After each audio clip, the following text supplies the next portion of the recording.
connecting and live and recording. So hi everyone, my name is Heather Wiskus. I'm coming to you live from Get Me Some Greens flagship store located in Matthews, Mint Hill, North Carolina. And we are doing episode 4 of Women in Weed. This is our celebration of women in the weed industry and every facet of women in the industry and their journeys. And today I am so totally honored to bring to you someone that I was introduced to through a friend who's become a friend, and she is someone I truly admire, Miss Shira Adler. Hello, my love. Hello, goddess. Oh my God, it's so great to be on the show. It's so great to see you. Oh. It is just you. It is an absolute honor, my friend. You look amazing. Oh, thank you. It's really nice to see women coming out of their shell and just embracing everything that's happened. We have no control over what's happened in the past year, but how you deliver yourself to the world makes a massive difference. And you've done a fantastic job in doing that. And boy, it has not slowed you down a minute, has you? No, definitely has not. I think since the last time we spoke, oh gosh, people, I think women more than this is really true just for women. We understand that we can take challenges and really make that proverbial organic GMO-free lemonade out of serious amounts of lemons. And I think with this last year, especially with all the challenges that we're facing as women, as mothers, as partners, as entrepreneurs, wow, this year caused some serious pivots for myself included. And out of those pivots has come rebirth, rejuvenation, deeper understanding, wisdom, acceleration of our goals, and activation of our dreams.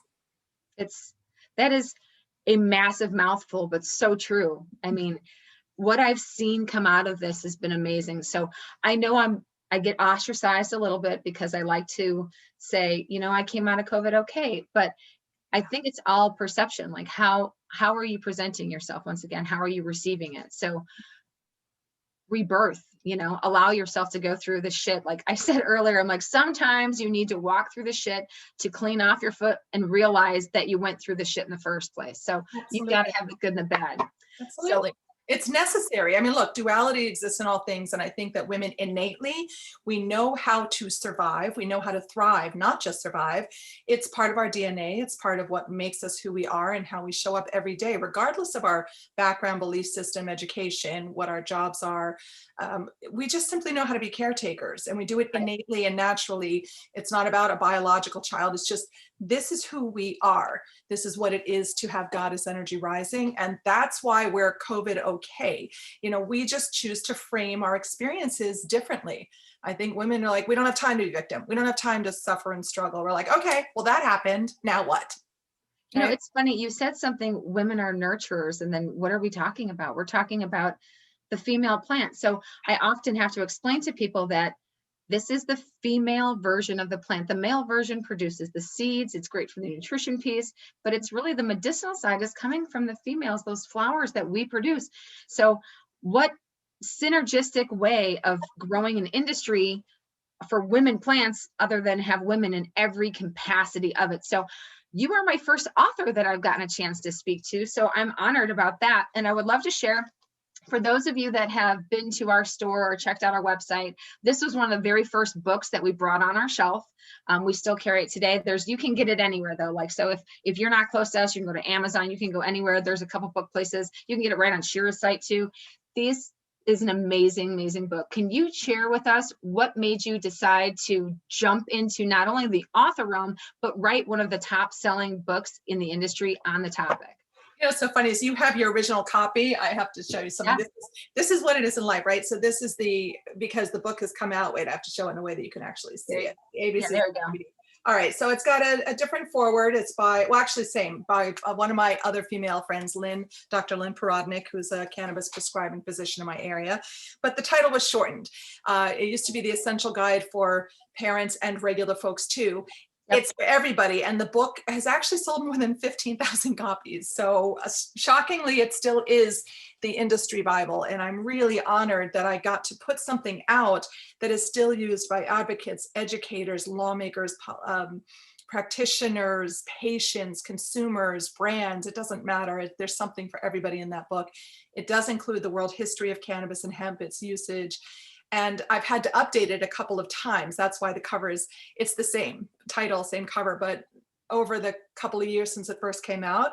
Because the industry changes so drastically and dramatically, so too has some of the content been updated. And there will be yet another version coming out next year. And I So, love that. I love that you do that though. And people need to understand, like, because when we get different copies and I'm like, oh no, but this is the updated version. This is the newer version. So I love that you're keeping it current and it's not this stagnant book. So there's been a lot of great books written, but then they end up being stagnant. And I know one of right. my favorite grow books was The Closet Cultivator. I thought that was one of the best grow books for someone that was learning how to grow at home, but Yeah. it's so out of date. But I know that they've just updated that as well. So. Yeah, and I think that that's part of because this is typical of me. I didn't just write the book. I actually started the publishing company to make sure that I could control the rights, the information. At this point, I do need to sell off the publishing branch. It's a little too much to maintain because all aspects of what I started have continued to blossom and deepen, and the roots go deeper, the extensions, the blossoming happens further and greater and bigger and more expansively. But the book is still so near and dear to my heart. Because of why it came out of me. And that is the deep why for which I do everything. It leads me and it's always guided me from my days back as clergy and metaphysical healer. I'm a certified past life regressionist. So I come from some really deeply emotional, spiritual care roots. And that still informs all of my work, obviously, whether I write it, speak it, share it, create a company about it, create a product line, which is the Synergy by Shira Adler line. That line started in 2011. I was the first woman to be in CBD, at least in my area, and I soft launched my existing holistic wellness brand. I put CBD into it back in 2015. By 2016, I had soft launched at the Cannabis World Congress and Business Expo in New York at the Javits. And HuffPost voted my product line, those Synergy sprays, this really unique product line. It's still that unique product line. And one of the things that I love to encourage other entrepreneurs to express themselves is, it doesn't matter what your lane is. It matters that you are unique and powerful, and you should express that unique power in whatever way is most resonant. So I didn't really mean to become an author or a product developer. It's just, they were natural extensions of what I've lived, what I've known, what I believed in, and the need to express that to others and save my throat chakra some wear and tear by putting it out through media, putting out through, companies. So it's not just a one-to-one, but it's intimate, but it's expansive. We're speaking to each other, but we're speaking to all of our sisters in this space, right? And that's really, it's still the deep why. I wrote the book and I started the company because of my own children. I sought to help other women and children. I still do that. And it just keeps going, because things that are rooted to truth and caring and highest integrity will always expand. So I want to touch base on a couple things. So let me unpack this one first. You talked about being one of the first women in your area that got involved with CBD.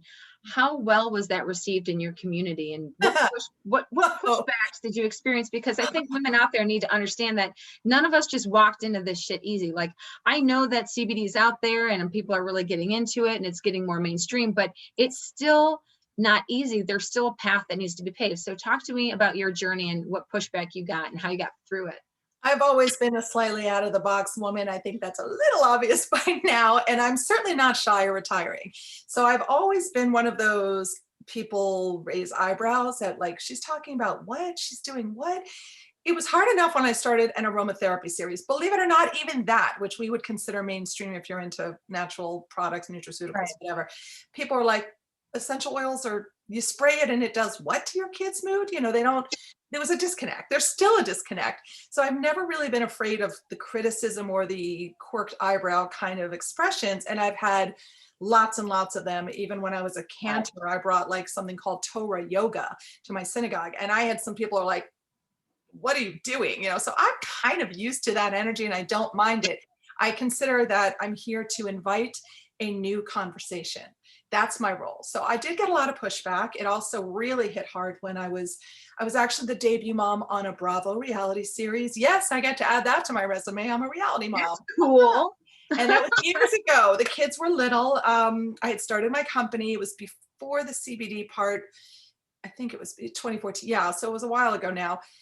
And there are a lot of haters out there for being, and the name of the show was Extreme Guide to Parenting. Because I'm a little out of the box. So I was this clergy member raising these kids. And I had a dilemma that is very familiar for parents today still. Should I medicate my child for the sake of having them settle in and manage better in their traditional school environment, right? It's medicate or not. It's an age-old dilemma. And I'm not here to tell a parent you should or should not do this.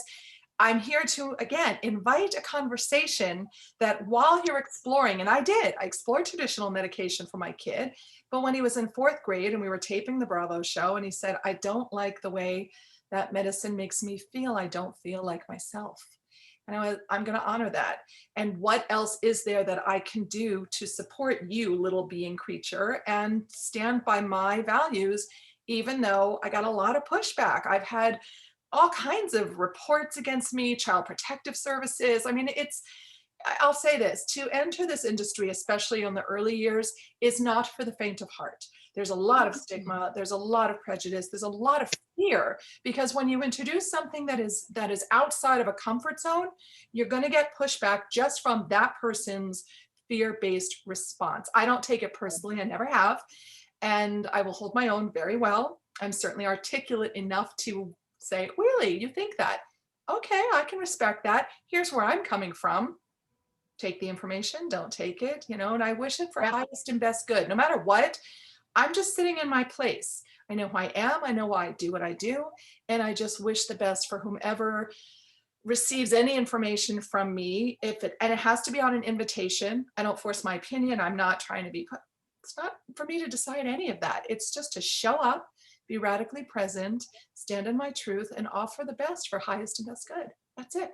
That's some great advice. And I think a lot of women struggle to do that. I had a customer come in today and we were talking about power struggles between men and women. And he said, as raising a son, he goes, trying to teach my son that you don't have to be strong, even though the world says be strong, you have to be the strongest, and trying to reverse that psychology to my son and say, be humble, be loving. And then I said, it's funny, boys are taught to be strong, women are taught not to be. So we're the same side, same coin, two different, radically different. Right. Women are told to don't be strong, keep your mouth shut, do this. And we're just now getting to the ages where, like my mom and your mom, they're saying, no, scream loud, dream big. Don't hurt anyone, but dream big. Be respectful. And I think that that's so true, that we are now shedding established roles, whatever those roles used to be, whatever those paradigms represented. It's not only irrelevant for where we are now. This is really a time of, goddess energy is rising, but we also need divine masculine, healthy, not toxic masculinity, but understanding and respecting both. I have both because I was a single mom for most of my kids' lives, and they're 18 and 20 now. Like, I can't believe I have an 18 and 20-year-old. And my son is about to enter the Marines. He's graduating high school, and he chose a very different, powerful path for himself. But he was raised as this spiritual indigo child with a mom like me, with aromatherapy and singing bowls and all this stuff, right? And cannabis research and education, the new company I'm doing I'm pretty out there. And my kid chooses the Marines, but it's so appropriate, and it is actually so balanced. And I'm taking that child who was raised in those ways as a little male creature, and I was raised him to be an independent soul, whatever that looks like. Right. And so it's actually really appropriate that even the old paradigms, what we consider a toxic masculine paradigm of military, we have connotation of what that is. He's the new soldier. He's the new soul breathing in a new energy and a life. And the one thing I can tell you about that kid, he's not only the inspiration along with his sister for the book, but he was the natural teacher. I wrote that book first when he was in residential treatment as a 13-year-old, and he was smoking too much pot. My journey is very specific, and I understand the full spectrum of where people are, what they're afraid of, what their journeys look like. I've lived it. I still live it. It's interesting that you say that, because people think, oh, these parents give their kids weed. No, there's a place for it. I mean, there's a place for CBD, there's a place for marijuana, there's a place for this plant in its whole. But just because, people are shocked when I say, I don't necessarily think that they should legalize recreational at that age, or legalize that recreational at that potency. And they Right. look at me like I have a third eye, like, don't you agree with everything? Well, not necessarily. No, and there are ways again of shaping, look at where he is now. First of all, he doesn't smoke anything. He's not allowed to anyway, because that paradigm still needs a little work. They're still not using cannabis properly for medication, for the vets, for the PTSD, for the, so there's work to do. And maybe that's why he's going in. Maybe this is part of his life path to again represent that if you use it, if you were that kid that's self-medicated, if you are that parent who's afraid, if you are an adult with a physiological or biochemical need state, or all of that, the emotional need states, we can change the conversation again just by being who we are, carrying our experiences proudly, balancing what this healthy energy should look like, and then speaking truthfully about it. And it isn't about convincing the whole world that everything should be accessible, and nobody's saying that. It's all with wisdom, with proper judgment, and with better research, which is what I'm doing now with my new huge company. I'm doing something honestly, if you had asked me So a few let's years ago, let's talk about that. What I wouldn't even have expected this. It's crazy cool. you touched base on your brand a little bit. Yeah. So let's talk a little bit more about the Synergy brand that you developed. So that again came out of being so passionate about holistic wellness and integrative care, because I was that mom that used to medicate my kid and then didn't want to anymore and was looking for, and they say that necessity is the motherhood of invention. So I was the mother that had the necessity to create something to help my kids sleep better and function and stop with the tantrums and the sensory issues and all that stuff. And it is still true. So as society got more complicated, as I was observing through all my years of having conscious contact with human beings through spiritual care work, synagogues, whatever it is, I've encountered so many people. And I always see these through lines, the need states that were shared across every kind of demographic. So everything I've ever done is about addressing those need states. It's the deep why. And what happened is a few years ago, I realized even how we approached cannabis and hemp research was kind of not 100% accurate. And Right. so we have to go back to the roots, go back to the species.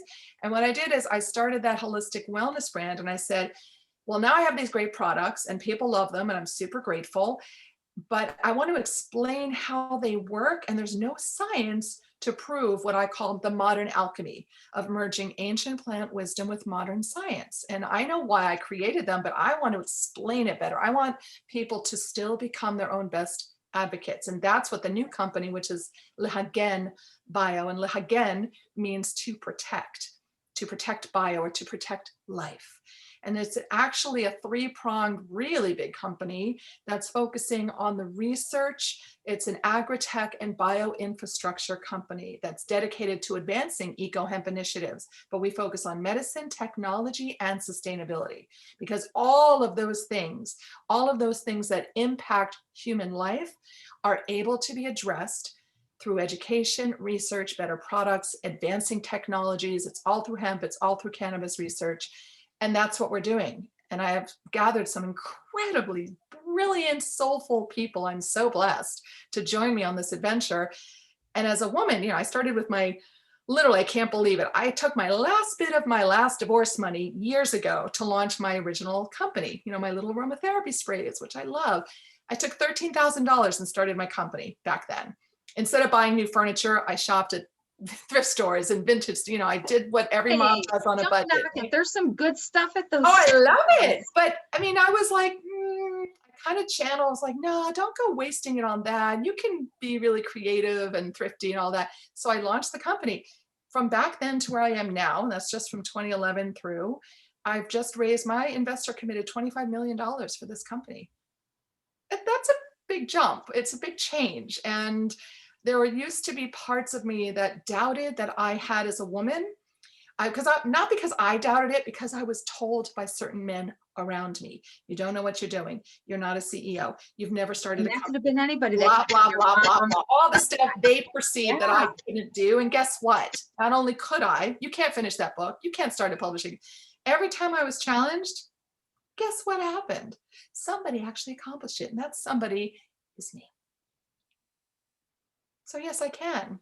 And yes, I will. And yes, you can. And yes, you will. And that's why I love this industry. I love what it's doing.